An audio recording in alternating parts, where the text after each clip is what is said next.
வணக்கம். பதிமுகம் செய்திகள். இன்றைய முக்கிய நிகழ்வுகளை பார்ப்பதற்கு முன்பாக தலைப்புச் செய்திகளை பார்க்கலாம். தேர்தல் பத்திரங்கள் தொடர்பான புதிய தரவுகளை வெளியிட்டுள்ளது இந்திய தேர்தல் ஆணையம்.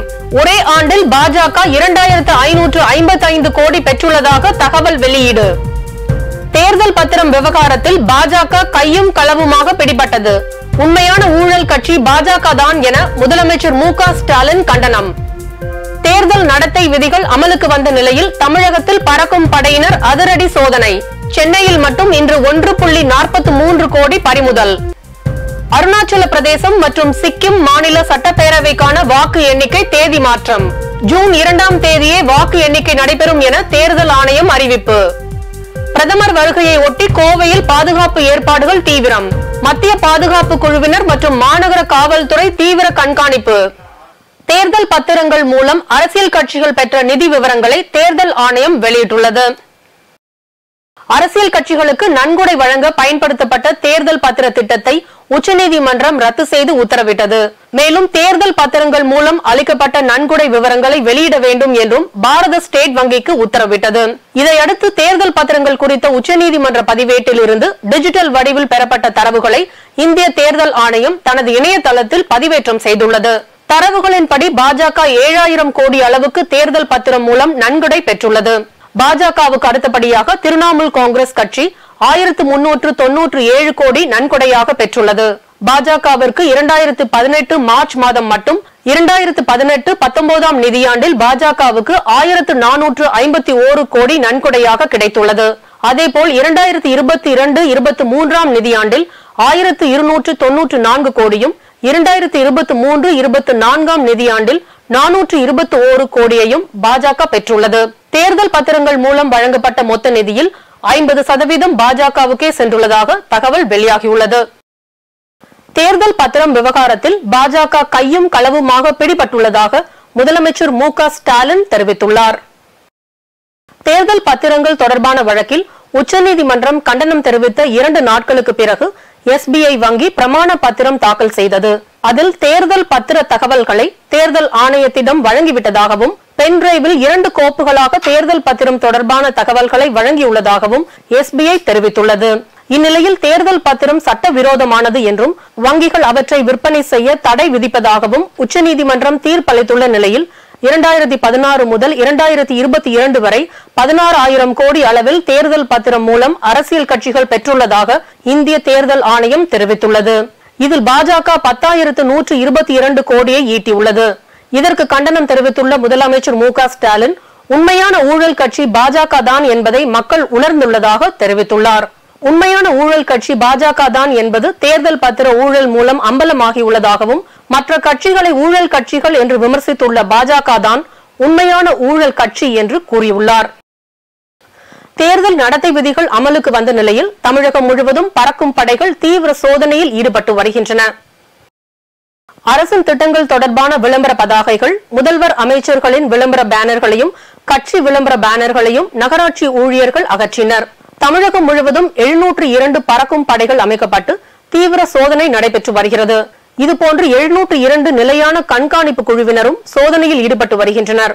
ஒரு சட்டப்பேரவை தொகுதிக்கு 3 பறக்கும் படை மற்றும் நிலையான கண்காணிப்பு குழுவினர் என்ற அடிப்படையில் கண்காணிப்பு பணியில் ஈடுபட்டு வருகின்றனர். சென்னை சேப்பாக்கம் மற்றும் காமராஜர் சாலையில் 3 பறக்கும் படை வாகனங்கள், ஒரு நிலையான கண்காணிப்பு அதிகாரி மற்றும் காவல் ஆய்வாளர் தலைமையில் சோதனைகள் நடைபெற்றது.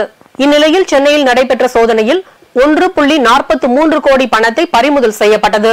அதேபோல் தமிழ்நாடு முழுவதும் பல்வேறு இடங்களில் நடத்தப்பட்ட சோதனையில் லட்சக்கணக்கான பணம் பறிமுதல் செய்யப்பட்டுள்ளது. அந்த வகையில் தமிழகத்தில் இதுவரை 2 கோடி அளவிலான பணம் பறிமுதல் செய்யப்பட்டுள்ளதாக அதிகாரிகள் தெரிவித்தனர். சென்னையில் உரிமம் பெற்ற 2125 துப்பாக்கிகளை காவல் நிலையங்களில் ஒப்படைக்க காவல்துறை உத்தரவிட்டுள்ளது. தேர்தல் நடத்தை விதிகள் அமலாகி உள்ளதால் துப்பாக்கிகளை உடனடியாக காவல் நிலையங்களில் ஒப்படைக்க உத்தரவிடப்பட்டது. தவறினால் அந்தந்த பகுதியில் உள்ள காவல் நிலையங்களில் துப்பாக்கிகளை ஒப்படைக்க நிர்பந்திக்க வேண்டும் என்று தெரிவிக்கப்பட்டுள்ளது.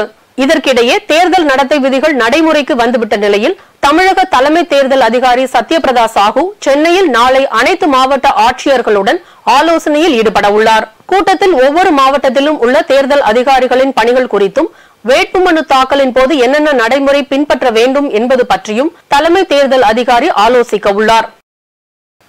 அருணாச்சல பிரதேசம் மற்றும் சிக்கிம் மாநில சட்டப்பேரவை தேர்தலுக்கான வாக்கு எண்ணிக்கை தேதி மாற்றம் செய்யப்பட்டுள்ளது. நாடாளுமன்ற தேர்தல் ஏப்ரல் 19ஆம் தேதி முதல் ஜூன் 1ஆம் தேதி வரை 7 கட்டங்களாக நடைபெற உள்ளது.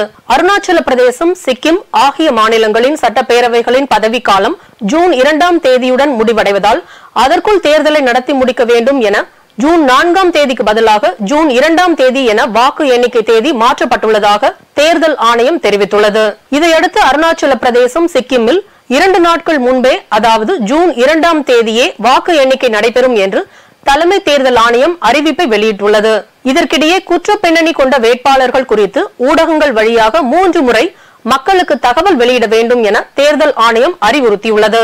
இதில் முக்கிய குற்ற பின்னணி கொண்ட வேட்பாளர்கள் குறித்து மக்களுக்கு விரிவான தகவல்களை வழங்க அறிவுறுத்தப்பட்டுள்ளது. இந்த அறிவிப்பை தேர்தல் பிரச்சார காலத்தில் 3 முறை செய்தித்தாள்கள் மற்றும் ஊடகங்கள் மூலமாக சம்பந்தப்பட்ட வேட்பாளர்கள் மக்களுக்கு தகவல் தெரிவிக்க வேண்டும் என அறிவுறுத்தியுள்ளது. அதேபோல் வேட்பாளரை களமிறக்கும் அரசியல் கட்சிகளும் அவர்களது குற்ற பின்னணி விவரங்களை இணையதளங்கள் மற்றும் செய்தித்தாள்கள் மூலமாக வெளியிட வேண்டும் என கேட்டுக் கொள்ளப்பட்டுள்ளது. காங்கிரஸ் கட்சியின் தேர்தல் அறிக்கை மார்ச் 19ஆம் தேதி வெளியிடப்படும் என அக்கட்சியின் பொதுச் செயலாளர் ஜெயராம் ரமேஷ் தெரிவித்துள்ளார். நாடாளுமன்ற தேர்தல் ஏப்ரல் 19 முதல் ஜூன் 1ஆம் தேதி வரை 7 கட்டங்களாக நடைபெறுகிறது. இதனைத் தொடர்ந்து அரசியல் கட்சிகள் தங்கள் தேர்தல் பணிகளில் முழு வீச்சில் ஈடுபட்டுள்ளன. இந்நிலையில் காங்கிரஸ் கட்சியின் தேர்தல் அறிக்கை வரும் 19ஆம் தேதி வெளியிடப்படும் என அறிவிக்கப்பட்டுள்ளது. இதுகுறித்து டெல்லியில் செய்தியாளர்களை சந்தித்த காங்கிரஸ் கட்சியின் பொதுச் செயலாளர் ஜெயராம் ரமேஷ், காங்கிரஸ் கட்சியின் காரிய கமிட்டி கூட்டம் டெல்லியில் மார்ச் 19ஆம் தேதி நடைபெறுவதாகவும் இந்த கூட்டத்தில் தேர்தலுக்கான காங்கிரஸ் கட்சியின் அறிக்கை வெளியிடப்படும் எனவும் தெரிவித்துள்ளார். காங்கிரஸ் தேர்தல் அறிக்கைக்கு செயற்குழு கூட்டத்தில் ஒப்புதல் அளிக்கப்பட உள்ளதாகவும், ஏழை பெண்களுக்கு ஆண்டுக்கு 1 லட்சம் வழங்கும் காங்கிரசின் தேர்தல் வாக்குறுதிக்கு ஒப்புதல் பெறப்படுவதாக தகவல் வெளியாகியுள்ளது. டெல்லி முதல்வர் அரவிந்த் கெஜ்ரிவாலுக்கு 9வது முறை அமலாக்கத்துறை சம்மன் அனுப்பியுள்ளது. டெல்லியில் மதுபான கொள்கை வழக்கில் அமலாக்கத்துறை டெல்லி முன்னாள் துணை முதலமைச்சர் மணீஷ் சிசோடியா மற்றும் ஆம் ஆத்மி மாநிலங்களவை உறுப்பினர் சஞ்சய் சிங் ஆகியோரை கைது செய்தது. இது தொடர்பாக டெல்லி முதலமைச்சரும் ஆம் ஆத்மி ஒருங்கிணைப்பாளருமான அரவிந்த் கெஜ்ரிவாலுக்கு விசாரணைக்கு ஆஜராகுமாறு அமலாக்கத்துறை சம்மன் அனுப்பியது. 8 முறை சம்மன் அனுப்பியும் அமலாக்கத்துறை விசாரணைக்கு இன்னும் ஆஜராகாமல் மறுத்து வரும் அரவிந்த் கெஜ்ரிவால் அமலாக்கத்துறையின் சம்மன் சட்ட விரோதமானது என குற்றம் சாட்டி வருகிறார். இதற்கிடையே விசாரணைக்கு ஆஜராகுமாறு அரவிந்த் கெஜ்ரிவாலுக்கு உத்தரவிடக் கோரி டெல்லி நீதிமன்றத்தில் அமலாக்கத்துறை மனு தாக்கல் செய்தது. இந்த வழக்கில் மார்ச் 16ஆம் தேதி ஆஜராகும்படி நீதிமன்றம் உத்தரவிட்ட நிலையில் நேற்று அரவிந்த் கெஜ்ரிவால் டெல்லி ரோஸ் அவென்யூ நீதிமன்றத்தில் நேரில் ஆஜராகி ஜாமீன் பெற்றார். இந்நிலையில் 21ஆம் தேதி விசாரணைக்கு ஆஜராகுமாறு அரவிந்த் கெஜ்ரிவாலுக்கு 9வது முறையாக அமலாக்கத்துறை சம்மன் அனுப்பியுள்ளது. பிரதமர் மோடி நாளை கோவையில் வாகன பேரணி மேற்கொள்ள உள்ள நிலையில் பாதுகாப்பு ஏற்பாடுகள் தீவிரப்படுத்தப்பட்டுள்ளது. பிரதமர் மோடி நாளை கோயம்புத்தூரில் நடைபெறும் சாலை வாகன பேரணி நிகழ்ச்சியில் கலந்து கொள்ள உள்ளார். இதற்காக கோயம்புத்தூர் மாநகர பகுதியில் உள்ள கவுண்டம்பாளையம் சந்திப்பு முதல் ஆர்எஸ் புரம் தபால் நிலையம் வரை சுமார் 3 கிலோமீட்டர் அளவிற்கு பாதுகாப்பு ஏற்பாடுகள் தீவிரப்படுத்தப்பட்டுள்ளன. நாளை மாலை கோவை விமான நிலையம் வரும் பிரதமர் கவுண்டம்பாளையம் பகுதியில் இருந்து வாகன பேரணியை துவக்குகிறார். சுமார் 1 மணி நேரம் நடைபெறும் இந்த பேரணி ஆர்எஸ் புரம் தபால் நிலையம் அருகே முடிவடைகிறது. பிரதமர் வாகன பேரணி மேற்கொள்ள உள்ள நிலையில் போக்குவரத்து மாற்றம் செய்யப்பட்டுள்ளது. மேலும் கனரக வாகனங்கள் 2 நாட்களுக்கு கோவை பகுதிக்குள் வருவதற்கும் தடை விதிக்கப்பட்டுள்ளது. தமிழக மீனவர்கள் 21 பேரை இலங்கை கடற்படை கைது செய்துள்ள சம்பவம் மீனவர்கள் மத்தியில் அதிர்ச்சியை ஏற்படுத்தியுள்ளது. எல்லை தாண்டி மீன் பிடித்ததாக கூறி தமிழக மீனவர்கள் 21 பேரை இலங்கை கடற்படை கைது செய்துள்ளது. ராமேஸ்வரத்திலிருந்து விசைப்படகுகளில் 500க்கும் மேற்பட்ட தமிழக மீனவர்கள் கடலுக்கு மீன் பிடிக்க சென்றுள்ளனர். கச்சத்தீவு, நெடுந்தீவு அருகே மீன் பிடித்துக் கொண்டிருந்த போது அங்கு வந்த இலங்கை கடற்படை தமிழக மீனவர்கள் 15 பேரை எல்லை தாண்டி மீன் பிடித்ததாக கூறி இலங்கை கடற்படை கைது செய்துள்ளது. மீனவர்களின் 2 விசை படகுகளையும் இலங்கை கடற்படை பறிமுதல் செய்துள்ளது. கைதான மீனவர்களை காங்கேசன் துறைமுகத்திற்கு அழைத்து சென்ற இலங்கை கடற்படை அவர்களிடம் விசாரணை நடத்தி வருகிறது. இலங்கை கடற்படையால் தமிழக மீனவர்கள் அடிக்கடி கைதாகும் சம்பவங்கள் மீனவர்கள் மத்தியில் பெரும் அதிர்ச்சியை ஏற்படுத்தியுள்ளது. திமுக தகவல் தொழில்நுட்ப அணி சிறப்பான முறையில் செயல்பட்டு வருவதாக தொழில்துறை அமைச்சர் TRP ராஜா தெரிவித்துள்ளார். திமுக தொழில்நுட்ப பிரிவு அணி மாநில செயலாளரும் தமிழக அமைச்சருமான TRP ராஜா சமூக வலைதளங்களில் பிரச்சாரத்திற்காக கூட்டணி கட்சி தலைவர்களை சந்தித்து ஒருங்கிணைக்கும் பணியில் ஈடுபட்டுள்ள நிலையில் சென்னையில் சிபிஐ மாநில செயலாளர் முத்தரசனை நேரில் சந்தித்து பேசினார். தொடர்ந்து செய்தியாளர்களை சந்தித்த டிஆர்பி ராஜா, எதிரிகள் எந்த ஆயுதத்தை எடுக்கிறார்களோ அதைவிட சிறப்பான ஆயுதத்தை எடுத்து வெற்றி பெறுவோம் என தெரிவித்தார். தேர்தல் ஆணையம் சொல்லுது, தேர்தல் ஆணையம் பல விஷயத்தை சொல்லுது. தேர்தல் ஆணையத்து மீதே பல சந்தேகங்கள் இருக்கின்றன, உங்களுக்கு எல்லாம் நன்றாக தெரியும். அதையும் சேர்த்து முறியடிப்பதற்கான பணியை, மிக சிறப்பான பணியை திராவிட முன்னேற்ற கழகத்தின் ஐடி விங்காக இருக்கட்டும், தோழமை கட்சிகளின் இணையதள போராளிகளாக இருக்கட்டும், அனைவரும் இணைந்து நிச்சயமாக மிகப்பெரிய அளவில் தாத்தா சொல்லியிருக்காரு, நிறைய விஷயங்கள் சொல்லியிருக்காரு. நம்ம பார்த்துட்டு அவங்க எந்த ஆயுதத்தை எடுக்கிறார்களோ அதை விட சிறப்பான ஆயுதத்தை நாங்களும் எடுக்க தயாராக இருக்கிறோம். நாடாளுமன்ற தேர்தலில் தேமுதிக சார்பில் போட்டியிடும் வேட்பாளர்களுக்கான விருப்ப மனு வரும் 19ஆம் தேதி பெற்றுக்கொள்ளலாம் என அக்கட்சியின் தலைவர் பிரேமலதா விஜயகாந்த் தெரிவித்துள்ளார். இது தொடர்பாக அவர் வெளியிட்டுள்ள அறிக்கையில், சென்னை தலைமை கழகத்தில் செவ்வாய்க்கிழமை முதல் விருப்ப மனுக்கள் பெற்றுக்கொள்ளலாம் என்றும், பூர்த்தி செய்யப்பட்ட விருப்ப மனுக்களை புதன்கிழமை மாலை 5 மணிக்குள் தலைமை கழகத்தில் ஒப்படைக்க வேண்டும் எனவும் தெரிவித்துள்ளார். தேர்தலில் தேமுதிக சார்பில் போட்டியிடும் வேட்பாளர்களுக்கு வியாழக்கிழமை தலைமை கழகத்தில் நேர்காணல் நடைபெறும் என்றும் பிரேமலதா விஜயகாந்த் தெரிவித்துள்ளார். மக்களவை தேர்தல் தேதி அறிவிக்கப்பட்ட நிலையில் திருப்பதி ஏழுமலையான் கோயிலில் புதிய கட்டுப்பாடுகள் கொண்டுவரப்பட்டுள்ளதாக தேவஸ்தானம் அறிவித்துள்ளது. தேர்தல் விதிமுறைகளை கருத்தில் கொண்டு திருப்பதியில் தரிசனம் செய்வதற்கும் பரிந்துரை கடிதங்கள் ஏற்கப்படாது என தேவஸ்தானம் தெரிவித்துள்ளது. திருமலை திருப்பதி தேவஸ்தான அறங்காவலர் குழுவின் முடிவின்படி திருமலையில் தங்குதல் மற்றும் தரிசனத்துக்கான பரிந்துரை கடிதங்கள் ரத்து செய்யப்படுவதாக தேவஸ்தானம் அறிக்கை வெளியிட்டுள்ளது. பல்வேறு மாவட்டங்களில் நடைபெற்ற நிகழ்வுகளை களத்தில் மதிமுகம் பகுதியில் பார்க்கலாம்.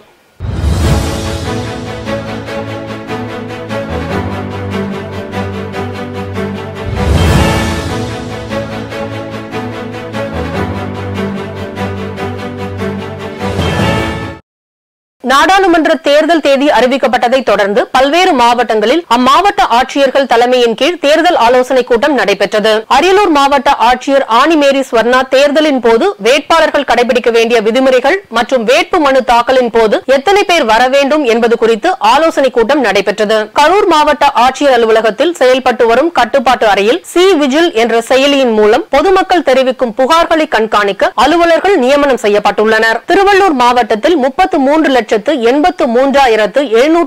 வாக்காளர்கள் உள்ளதாக மாவட்ட ஆட்சியர் தா பிரபுசங்கர் தெரிவித்தார். 3,687 வாக்குச்சாவடிகளில் 281 வாக்குச்சாவடிகள் பதற்றமான வாக்குச்சாவடிகள் என கண்டறியப்பட்டுள்ளதாகவும் அவர் தெரிவித்தார். தமிழக எல்லை சோதனை சாவடிகளில் பணம் அல்லது பொருள் கொண்டு செல்பவர்கள் சிசிடிவி மூலம் கண்காணிக்கப்படுவதாக மேலூர் மாவட்ட ஆட்சியர் சுப்புலட்சுமி தெரிவித்துள்ளார்.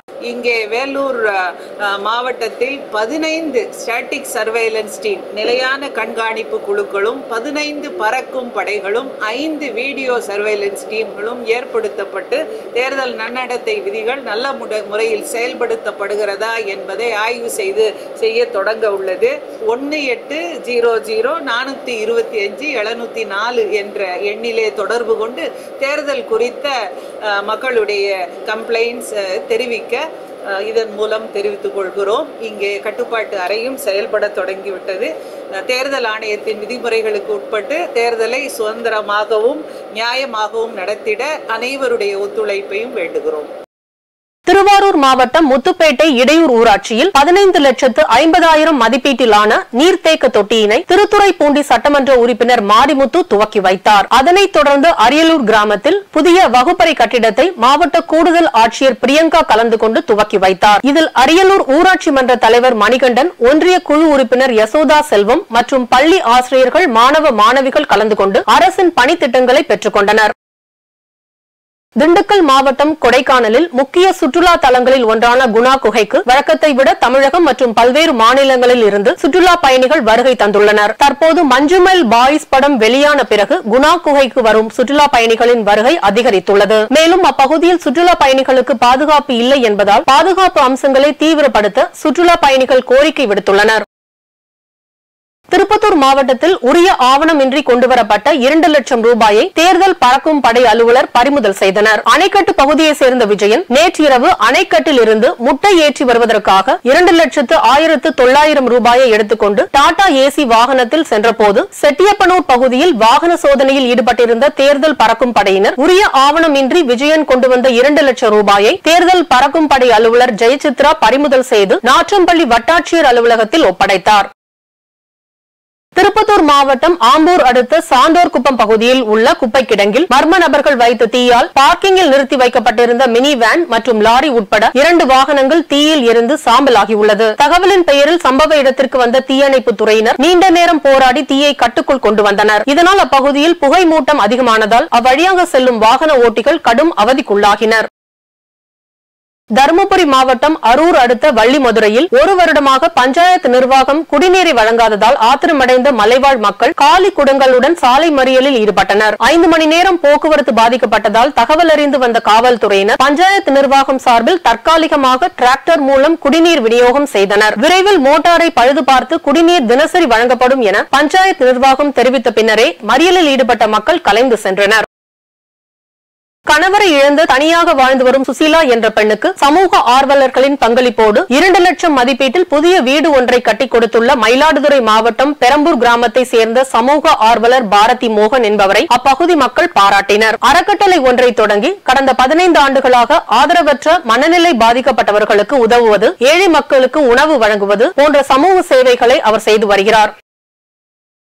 செங்கல்பட்டு மாவட்டம் இலத்தூர் ஊராட்சி ஒன்றியத்துக்குட்பட்ட வடபட்டினம் ஊராட்சியில் பழங்குடியினர் மேம்பாட்டு திட்டத்தின் கீழ் இருளர் சமுதாயத்திற்கு சுமார் 21 வீடுகள் 97 லட்சம் மதிப்பீட்டில் கட்டப்படும். சுமார் 21 வீடுகள் 97 லட்சம் மதிப்பீட்டில் கட்டப்படும் கட்டிடங்களை ஆய்வு செய்து தரமான முறையில் கட்டிக் கொடுக்க வேண்டும் என பயனாளிகள் கோரிக்கை வைத்துள்ளனர். தரமற்ற முறையில் கட்டப்படுவதாகவும், கம்பிகளை கொண்டு நிறுத்தாமல் 1 அடி ஆழம் மட்டும் தோண்டி வீடுகள் கட்டப்படுவதாகவும், அது சம்பந்தப்பட்ட அரசு அதிகாரிகளுக்கு மனுக்கள் கொடுத்தும் எந்த நடவடிக்கை எடுக்கவில்லை எனவும் மாவட்ட ஆட்சியரிடம் புகார் அளித்தனர்.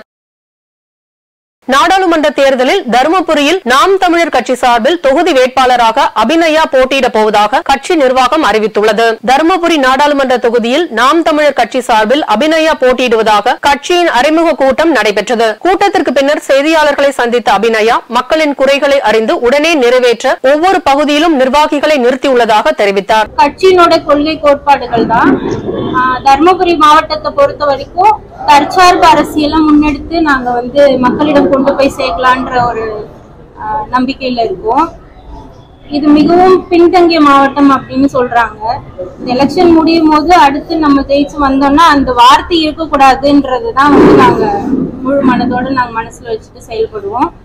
அந்தந்த தொகுதிகள் அந்தந்த இடத்துக்கேற்ப அது சார்ந்த நிலவளம் நீர்வளம் சார்ந்த தொழிற்சாலைகளை முன் வச்சு நம்ம நம்மளோட வாழ்க்கையை எடுத்துட்டு போற பட்சத்துல இப்படி ஒரு பின்தங்கிய மாவட்டம் அப்படி இப்படின்றதெல்லாம் நம்மளுக்கு இருக்காது. ஆற்காடு அருகே தொண்டை மண்டல இயற்கை விவசாயிகள் கூட்டமைப்பு சார்பில் அரிசி திருவிழா நடைபெற்றது. தொண்டை மண்டல இயற்கை விவசாயிகள் கூட்டமைப்பு சார்பில் 7ஆம் ஆண்டு 2 நாட்கள் நடைபெறும் அரிசி திருவிழா மற்றும் பாரம்பரிய கிராமிய கலை விழா KM இயற்கை வழி வேளாண் பண்ணையில் நடைபெற்றது. கண்காட்சியில் பல்வேறு வகையான பாரம்பரிய விதைநெல் மற்றும் அரிசி வகைகள், மதிப்பு கூட்டு பொருட்களின் விற்பனை, சிறுதானியங்கள் மற்றும் மரபுசார் விதைநெல், 500 வகையான மரக்கன்றுகள் மற்றும் மூலிகை செடிகள் விற்பனைக்காக வைக்கப்பட்டுள்ளது. திருவள்ளூர் மாவட்டம் வடசென்னை அனல் மில் நிலையம் பகுதியில் சாலை பாதுகாப்பு வாரத்தை முன்னிட்டு விழிப்புணர்வு நிகழ்ச்சி நடைபெற்றது. மீஞ்சூர் முதல் காட்டுப்பள்ளி வரை கனரக வாகனங்கள், இலகு ரக வாகனங்கள் உள்ளிட்ட பல்வேறு வாகனங்களால் சாலை போக்குவரத்து நெரிசல் ஏற்படுவதுடன் பல்வேறு விபத்துகளும் அடிக்கடி நிகழ்ந்து வருவதை அறிந்து தக்க விழிப்புணர்வு ஏற்படுத்தும் விதத்தில் Kattupalli LNT energy hydro carbon நிறுவனம் சார்பில் சாலை விழிப்புணர்வு நிகழ்ச்சி நடைபெற்றது.